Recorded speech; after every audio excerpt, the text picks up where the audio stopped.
Hi friends, welcome to LGK family vlogs. எல்லாரும் எப்படி இருக்கீங்க? நம்ம சேனலில் ஃபுட் வீடியோ போட்டு ரொம்ப நாள் ஆயிடுச்சு.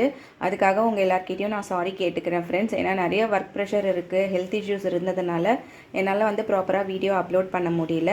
பட் இருந்தாலும் எனக்கு எப்போல்லாம் நேரம் கிடைக்குதோ அப்போல்லாம் நான் என்னால் முடிஞ்ச அளவுக்கு ஃபுட் வீடியோ உங்களுக்கு நான் அப்லோட் பண்ணிடுறேன்.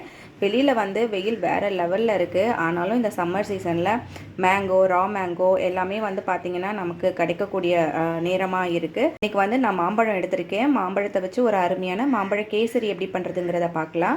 அதுக்கு தேவையான பொருட்கள்லாம் எடுத்து வச்சுருக்கேன். இப்போ வாங்க ப்ரொசீஜரை ஸ்டார்ட் பண்ணிடலாம். ஸ்டவ் ஆன் பண்ணிவிட்டு ஸ்டவ்வை சிம்மில் வச்சுக்கோங்க. நான் இன்றைக்கி ஒரு டம்ளரில், அதாவது கிட்டத்தட்ட இது ஒரு 100 கிராம் இருக்கும், 100 கிராம் ரவைக்கு நான் கேசரி பண்ண போகிறேன்.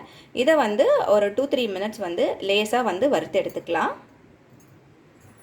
பாருங்கள் ஃப்ரெண்ட்ஸ், நமக்கு ரவை இந்த அளவுக்கு வறுபட்டு வரணும். ரொம்ப கோல்டன் ப்ரௌன் கலராலாம் ஆகக்கூடாது. சும்மா ஒரு 2-3 மினிட்ஸ் சிம்மில் வச்சு ரவையை இந்த அளவுக்கு ஒரு அரோமேட்டிக் ஃப்ளேவர் வரும், அந்த அளவுக்கு வறுத்துக்கிட்டால் போதும். இதை ஒரு ட்ரான்ஸ்ஃபரிங் பிளேட்டில் மாற்றி வச்சுடுறேன். இப்போது இதே வானலியில் ஒரு 2 டேபிள் ஸ்பூன் நெய் விட்டுக்கிறேன். 5-6 முந்திரியை இந்த மாதிரி குட்டி குட்டி பீசஸாக கட் பண்ணிக்கலாம். பெருசாக போட்டிங்கன்னா அந்த அளவுக்கு டேஸ்ட் இருக்காது. இந்த மாதிரி 2-4 உடச்சி போட்டுக்கிட்டிங்கன்னா டேஸ்ட் நல்லாயிருக்கும். இப்போ முந்திரியை நல்லா வறுத்துக்கலாம்.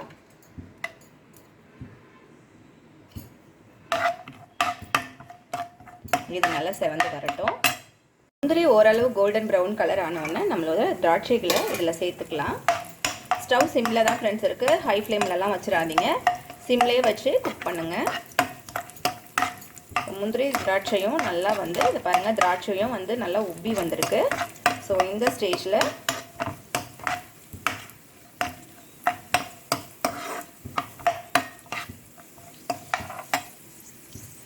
நம்ம எந்த டம்ளரில் நீங்கள் ரவை எடுத்தீங்களோ அதே டம்ளரில் 3 பங்கு அளவுக்கு தண்ணி ஊற்றணும்.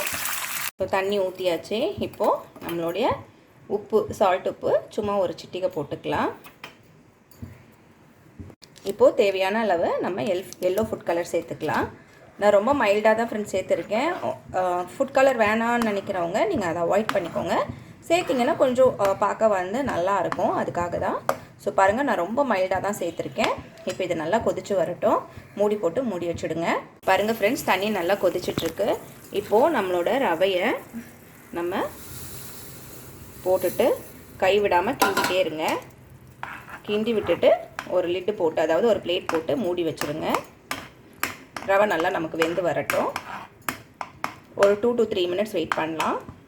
பாருங்கள் ஃப்ரெண்ட்ஸ், தண்ணி நல்லா ட்ரை ஆகிடுச்சு. இப்போது நம்மளோட மாம்பழ பியூரி எடுத்திருக்கேன், இதை ஆட் பண்ணிக்கலாம். இது என்ன அளவுன்னு கேட்டிங்கன்னா, நீங்கள் எந்த டம்ளரில் ரவை எடுக்கிறீங்களோ அதுக்கு 2 பங்கு இந்த மாம்பழ பியூரியை நீங்கள் ஆட் பண்ணிக்கோங்க. இப்போ இதுவும் சேர்த்து நம்மளுடைய இந்த கேசரியில் நல்லா மிங்கிள் ஆகி வரட்டும். அதுக்கப்புறமா நம்ம சுகர் ஆட் பண்ணிக்கலாம். பாருங்கள் ஃப்ரெண்ட்ஸ், மாம்பழம் சேர்த்து நல்லா மிக்ஸ் பண்ணிட்டோம். ஒரு கொதியும் வந்துருச்சு. இப்போது நான் சுகர் ஆட் பண்ணிக்கிறேன். நான் எடுத்த மாம்பழம் பார்த்திங்கன்னா நல்ல ஸ்வீட்டான மாம்பழம். அதனால் பார்த்திங்கன்னா நான் இன்றைக்கி ஒரே ஒரு கப் தான் சுகர் ஆட் பண்ணுறேன். இல்லை பார்த்திங்கன்னா ஒரு கப் ரவைக்கு 2.5 கப் சுகர் கரெக்டாக இருக்கும். இது இனிப்பு கொஞ்சம் தூக்கலாக இருக்கிற மாதிரி ஃபீல் பண்ணிங்கன்னா நீங்கள் 2 கப் ஆட் பண்ணிக்கலாம். பட் நான் மாம்பழமே ஸ்வீட்டாக எடுத்துருக்கிறதுனால நான் 2 கப்லாம் ஆட் பண்ணலை.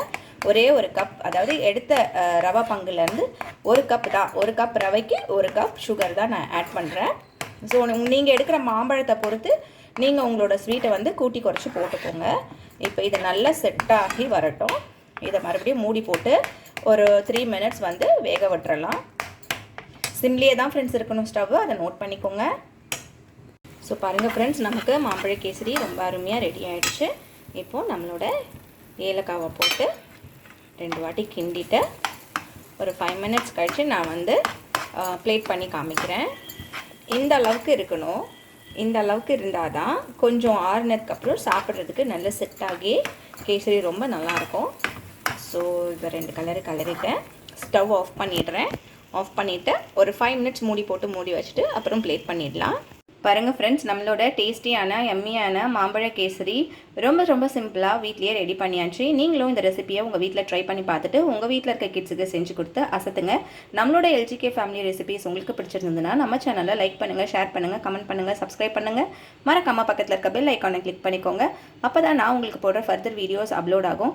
இது வரைக்கும் என் சேனலை பார்த்து எனக்கு சப்போர்ட் பண்ணதுக்கு ரொம்ப தேங்க்யூ ஃப்ரெண்ட்ஸ். நம்ம நெக்ஸ்ட் வீடியோவில் மீட் பண்ணலாம் ஃப்ரெண்ட்ஸ். பாய்.